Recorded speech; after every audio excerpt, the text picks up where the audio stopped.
ઓમ નમઃ શિવાય વિદ્યાર્થી મિત્રો, આજે આપણે પ્રકરણ 2 નામાના મૂળ તત્વ વિષયમાં કેટલાક હવાલાઓની ચર્ચા કરીશું.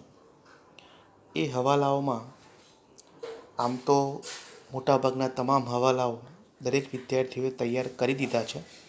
તેમ છતાં કેટલાક હવાલાઓ આપણે ડિસ્કસ કરીશું. એમાં પહેલો હવાલો જે આપ્યો છે કે આખર સ્ટોકની કિંમત 40,000 છે, પરંતુ તેની બજાર કિંમત 20% ઓછી છે. તો વિદ્યાર્થીઓ, આપણે 11મા ધોરણમાં પણ શીખ્યા છે કે જ્યારે આખર સ્ટોકનો હવાલો હોય તો પહેલું આપણને યાદ આવવું જોઈએ કે આખર સ્ટોકના હવાલાની 2 અસર કરવાની છે. એમાંની પહેલી અસર પાકા સરવૈયામાં મિલકત લેણા બાજુ અને બીજી અસર વેપાર ખાતાની જમા બાજુ થશે. આટલી વસ્તુ ક્લિયર થયા બાદ આપણે કેટલી રકમથી આખર સ્ટોક લખવાનો છે તે નક્કી કરીએ. તો તમને સંખ્યામાં કહ્યું છે આખર સ્ટોકની કિંમત રૂપિયા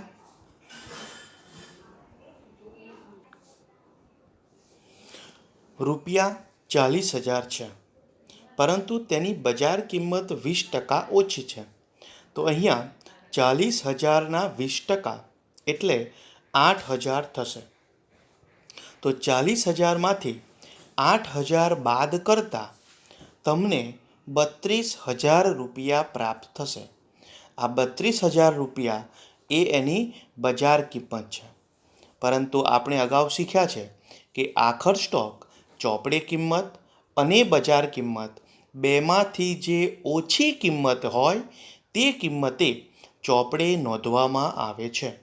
એટલે અહીંયા આ હવાલાની અસર એક પાકા સરવૈયામાં મિલકત લેણા બાજુ આખર સ્ટોક 32,000 લખાશે અને બીજી અસર પાકા વેપાર ખાતાની જમા બાજુ આખર સ્ટોક 32,000 લખાશે. બીજો હવાલો છે રૂપિયા 1,000 પગારના ચૂકવવાના બાકી છે. અહીંયા પગાર એ ખર્ચ છે. અગાઉ પણ તમને સમજાવ્યું છે કે કોઈ પણ ખર્ચ ચૂકવવાનો બાકી હોય, એ વેપાર ખાતાને લગતો હોય કે નફા નુકસાન ખાતાને લગતો હોય, એની એક અસર જે તે વેપાર ખાતાને લગતો ખર્ચ હોય તો વેપાર ખાતાની ઉધાર બાજુ અને રિસ્પેક્ટિવ જે ખર્ચ છે એમાં ઉમેરવાનું છે. અને જો નફા નુકસાન ખાતાને લગતો ખર્ચ હોય તો જે તે ખર્ચમાં ઉમેરવાનું છે. બીજું કે ચૂકવવાનું બાકી ખર્ચ છે એ આપણું દેવું છે. દેવું હોવાથી એની બીજી અસર પાકા સરવૈયામાં મૂડી દેવા બાજુ ચૂકવવાના બાકી ખર્ચ તરીકે દર્શાવાશે. આ હવાલામાં પગાર ચૂકવવાનો બાકી છે.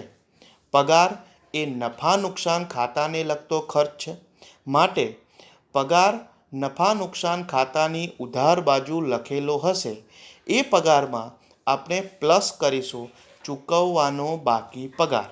આ એની પહેલી અસર થશે.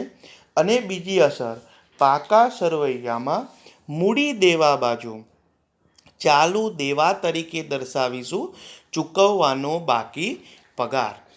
આપણે આવી જ રીતે તમામ હવાલાઓ સમજી અને તૈયાર કરવાના છે.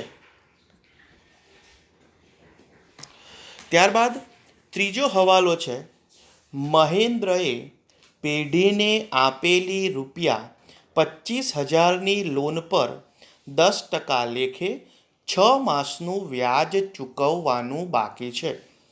અહીંયા મહેન્દ્રએ પેઢીને લોન આપી છે.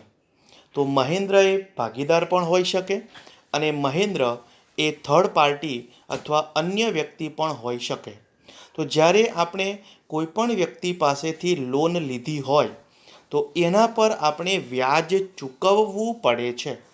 માટે ચૂકવવાનું બાકી વ્યાજ એ આપણા માટે ખર્ચ છે અને ખર્ચ હોવાથી નફા નુકસાન ખાતાની ઉધાર બાજુ દર્શાવાશે. જ્યારે ચૂકવવાનું બાકી છે માટે એની બીજી અસર પાકા સરવૈયામાં મૂડી દેવા બાજુ ચાલુ દેવા હેઠળ લખવામાં આવશે. પરંતુ અહીંયા સૌપ્રથમ ગણતરી કરવી પડે કે લોન 25,000ની છે, 10% લેખે વ્યાજ ગણવાનું છે અને મુદત 6 માસ છે. માટે વ્યાજ બરાબર 25,000 ગુણ્યા 10 ભાગ્યા 100 ગુણ્યા 6/12 કરીશું તો 1,250 રૂપિયા વ્યાજ થશે. આ 1,250 રૂપિયા વ્યાજની પહેલી અસર નફા નુકસાન ખાતાની ઉધાર બાજુ અને બીજી અસર પાકા સરવૈયામાં મૂડી દેવા બાજુ ચૂકવવાનું બાકી લોન વ્યાજ તરીકે દર્શાવાશે. ત્યારબાદ ચોથો હવાલો છે, ₹500નું વ્યાજ અગાઉથી મળેલું છે. અહીંયા અગાઉથી મળેલું જે છે એ આપણી ઉપજ છે, પરંતુ અગાઉથી મળ્યું છે એ ભવિષ્યમાં આપણે પરત કરવાનું નથી, પરંતુ જો કરવાનું થાય તે હેતુથી આપણે તેને દેવા તરીકે ગણીએ છીએ. તો અહીંયા એની આમનો જ થશે વ્યાજ ખાતે ઉધાર તે અગાઉથી મળેલ વ્યાજ ખાતે. આ અગાઉથી મળેલ વ્યાજ છે એ આપણી ઉપજ છે, પણ ઉપજ છે ઇન ધ સેન્સ કે મળેલું જે વ્યાજ છે એ વ્યાજની અંદર થોડું વ્યાજ અગાઉથી મળેલું છે, એટલે હજુ એ વ્યાજની વર્તમાન પરિસ્થિતિમાં ઉપજ થઈ નથી, પરંતુ ભવિષ્યમાં એની ઉપજ થશે. તેથી આપણે જો એ ઉપજ નફા નુકસાન ખાતાની જમા બાજુ લખી હોય તો ત્યાંથી અગાઉથી મળેલ વ્યાજ બાદ કરીશું અને એની બીજી અસર પાકા સરવૈયામાં મૂડી દેવા બાજુ અગાઉથી મળેલ વ્યાજ તરીકે દર્શાવીશું. એટલે આ હવાલાની એક અસર નફા નુકસાન ખાતાની જમા બાજુ જે તે ઉપજમાંથી બાદ થશે અને બીજી અસર પાકા સરવૈયામાં મૂડી દેવા બાજુ અગાઉથી મળેલ ઉપજ તરીકે દર્શાવાશે. પાંચમો હવાલો છે, ₹50,000ના મકાન પર 8% લેખે 8 માસનો ઘસારો ગણો. અહીંયા ઘસારો ગણો તો કોઈ પણ મિલકત પર ઘસારો ગણવામાં આવતો હોય ત્યારે એની બે અસર થાય છે. એક વેપાર ખાતાની ઉધાર બાજુ અથવા નફા નુકસાન ખાતાની ઉધાર બાજુ, અને બીજી અસર પાકા સરવૈયામાં મિલકત લેણા બાજુ જે તે મિલકતમાંથી બાદ કરવામાં આવે છે. હવે અહીંયા પ્રશ્ન થાય કે વેપાર ખાતાની ઉધાર બાજુ કઈ મિલકતો લખાતી હશે, એટલે કે કઈ મિલકતોનો ઘસારો લખાતો હશે? તો પ્લાન્ટ યંત્રો અને કારખાનાના જે પ્રોપર્ટીઝ છે, કારખાનાની જે મિલકત છે, એ કારખાનાના જે મિલકતો હોય અને પ્લાન્ટ યંત્ર છે એનો જ ઘસારો માત્ર વેપાર ખાતાની ઉધાર બાજુ લખાય છે. બાકી તમામ મિલકતોનો ઘસારો નફા નુકસાન ખાતાની ઉધાર બાજુ લખવામાં આવે છે. અહીંયા તમને મકાન આપ્યું છે, માટે આ ઘસારો નફા નુકસાન ખાતાની ઉધાર બાજુ લખાશે. આ એની પહેલી અસર થશે. એની બીજી અસર પાકા સરવૈયામાં મિલકત લેણા બાજુ મકાનમાંથી બાદ કરવામાં આવશે. પરંતુ આ 5 લાખના મકાન પર 8% લેખે 8 માસનો ઘસારો ગણવાનું કહ્યું છે. તો એની ગણતરી થશે 5 લાખ ગુણ્યા 8 ભાગ્યા 100 ગુણ્યા 8/12 બરાબર 26,667 રૂપિયા થશે. ત્યારબાદ હવાલો છે, હિસાબી વર્ષના અંતે ધંધામાં સ્ટેશનરીનો સ્ટોક 250નો છે. વર્ષ દરમિયાન આપણે જે પણ સ્ટેશનરી ખરીદી હશે એ તમામ સ્ટેશનરી ખર્ચ ખાતે લખી હશે, પરંતુ એ ખરીદેલ સ્ટેશનરીમાંથી તારીખ 31 માર્ચના રોજ જે પણ સ્ટેશનરી વધી છે, વપરાયા વગરની છે, એ સ્ટેશનરીને આપણે સ્ટેશનરીના સ્ટોક તરીકે ઓળખીએ છીએ. હવે એ સ્ટોક ચાલુ નાણાકીય વર્ષમાં વપરાયો નથી, એટલા માટે તમે જે કુલ સ્ટેશનરી ખરીદી છે એ કુલ ખર્ચ સ્ટેશનરી ખાતે ન લખતા માત્ર થયેલ અથવા વપરાયેલ ખર્ચ જ લખવામાં આવે છે. તે હેતુથી નફા નુકસાન ખાતાની ઉધાર બાજુ જે પણ સ્ટેશનરી ખર્ચ કરેલ છે એમાંથી વણ વપરાયેલ સ્ટેશનરીનો સ્ટોક બાદ કરીએ, અથવા જે વપરાયો નથી એને આપણે સ્ટોક કહીએ છીએ, તો એ રકમ બાદ કરતાં બહારના ખાનામાં માત્ર વપરાયેલ સ્ટેશનરી ખર્ચ જ દર્શાવવામાં આવશે. આ જે સ્ટોક છે એ આપણી મિલકત છે, માટે એની બીજી અસર પાકા સરવૈયામાં મિલકત લેણા બાજુ દર્શાવવામાં આવશે. અહીંયા વિદ્યાર્થી મિત્રો બીજું એ ધ્યાન રાખવાનું છે કે કોઈ પણ પ્રકારનો સ્ટોક હોય એ સ્ટોકની એક અસર તો પાકા સરવૈયામાં મિલકત લેણા બાજુ આવશે જ. ત્યારબાદ હવાલો છે, હિસાબી વર્ષના અંતે ધંધામાં 50,000ના દેવાદાર છે, જેમાંથી 4500 ગાલખાદના માંડીવાળો અને દેવાદાર પર 10% ગાલખાદ અનામતની જોગવાઈ કરો.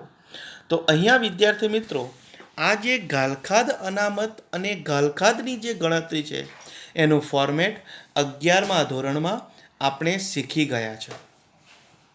11મા ધોરણમાં નફા નુકસાન ખાતાની ઉધાર બાજુ ગાલખાદ કાચા સરવૈયાની વત્તા ગાલખાદ હવાલાની વત્તા ગાલખાદ અનામત હવાલાની બાદ ગાલખાદ અનામત કાચા સરવૈયાની આ ફોર્મેટ નનુની ઉધાર બાજુ લખવામાં આવે છે.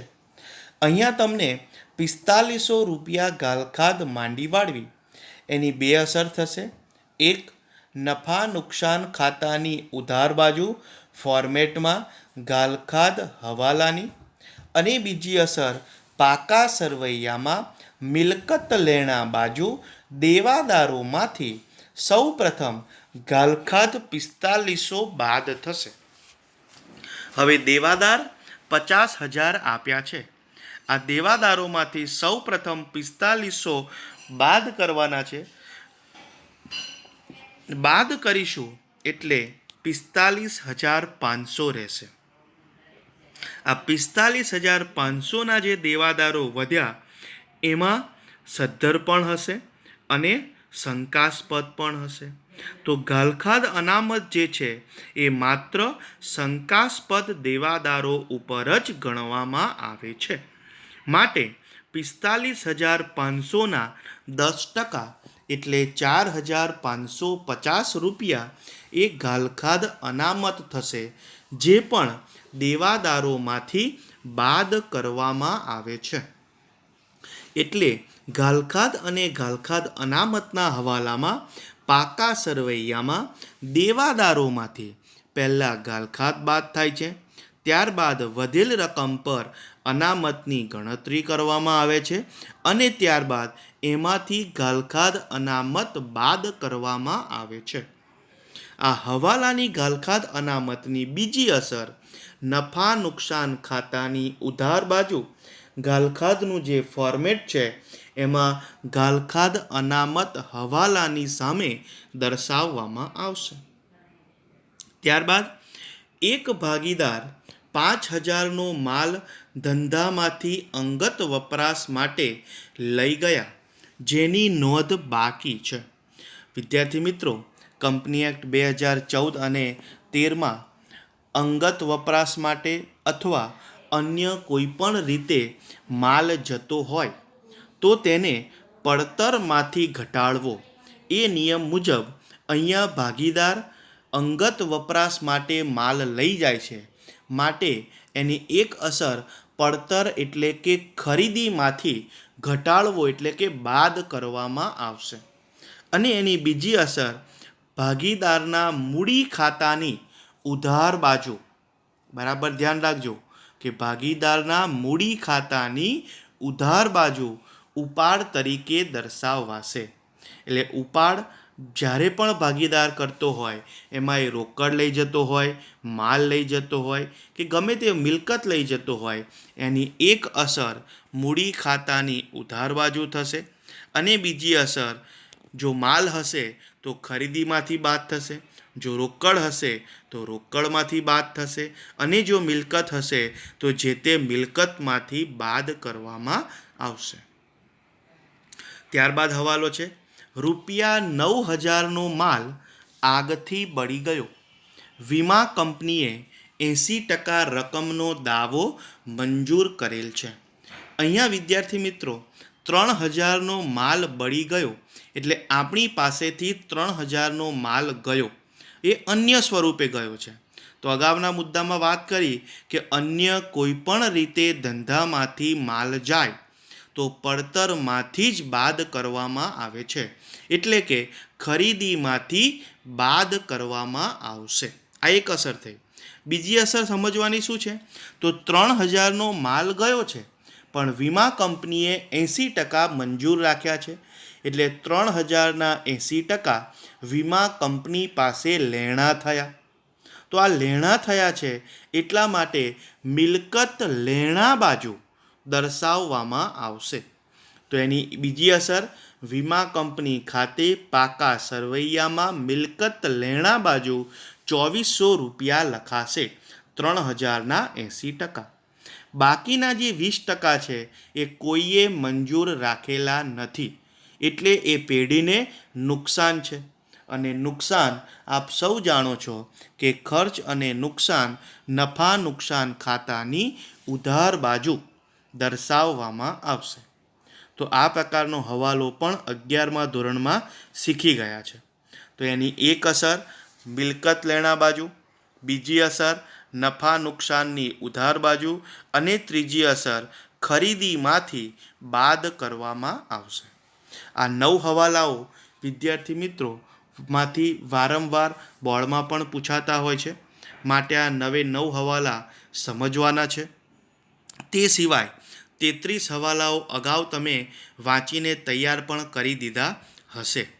હવે આગામી જે વિડીયો આવશે એમાં વાર્ષિક હિસાબનો 8મા નંબરનો દાખલો આપણે ગણીશું. પણ દાખલાની સમજ જ્યારે અહીંયાથી આપવામાં આવતી હોય ત્યારે તમારે એને બરાબર સમજવાનો છે અને પછી તમારી જાતે એને નોટબુકમાં પણ લખવાનો છે. અહીંયા આપણે આ 9 હવાલા સમજ્યા છે, તો તમારે આવા જ હવાલાનું પત્રક ચોપડીમાં આપેલું છે એ પ્રમાણે તૈયાર કરી દેવાનું અને દરેક હવાલો વાંચતા જ આપણને ખબર પડે કે આ હવાલાની આપણે ક્યાં ક્યાં અસર આપવાની છે. એવી તૈયારી આપણી હશે તો 11માંથી 11 માર્ક આપણા વાર્ષિક હિસાબોમાં કન્ફર્મ આવશે. પણ એના માટે લોકડાઉન છે, સ્કૂલો બંધ છે, તેનો સદુપયોગ કરીએ અને તમામ હવાલાઓ આપણે તૈયાર કરી દઈએ. ઓમ નમઃ શિવાય.